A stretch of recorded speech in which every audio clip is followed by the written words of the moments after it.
Hi friends, welcome to the Bible facts. ఈరోజు ఈ వీడియోలో బైబిల్ను ఎవరు రాశారు, ఎప్పుడు రాశారు అనే విషయాన్ని తెలుసుకుందాం. ముందుగా మీరు గ్రహించవలసిన ముఖ్యమైన విషయం ఏంటంటే, ఏ మనిషి కూడా తన సొంత ఊహల్ని బట్టి పరిశుద్ధ గ్రంథం లిఖించలేదు.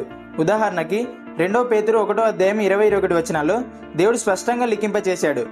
ఒకడు తన ఊహల్ని బట్టి చెప్పుట వలన లేఖనంలో ఏ ప్రవచనం పుట్టదని మొదట గ్రహింపవలెను. ఎలా అనగా ప్రవచనం ఎప్పుడు మనుషుని ఇచ్చని బట్టి కలగలేదు, గాని మనుషులు పరిశుద్ధాత్మ వలన ప్రేరేపించబడిన వారై దేవుని మూలముగా పలికిరి. Fact number 1. బైబిల్లో ఉన్న 66 పుస్తకాలు దాదాపుగా 1600 సంవత్సరాల కాల వ్యవధిలో 40 మంది చేత వ్రాయబడింది. వీరు వివిధ కాలాల్లోకి నివసించిన వారు, వీరు వివిధ కుటుంబాలకు చెందినవారు, వివిధ భాషల్లో మాట్లాడేవారు, వివిధ భాషలో వ్రాశారు. అయినా కూడా అందరి సారాంశం ఒక్కటే, ప్రభు అయిన యేసుక్రీస్తు. Fact number 2.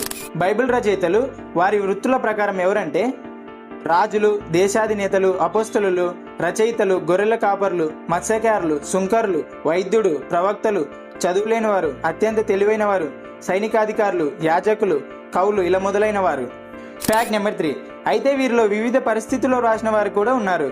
కొందరు రాజభవనాల్లో వ్రాశారు, కొందరు వెలివేయబడిన పరిస్థితుల్లో వ్రాశారు, కొందరు చెరసాల్లో వ్రాశారు, ఇక మిగిలిన వారు ఆయా పరిస్థితుల్లో రాశారు.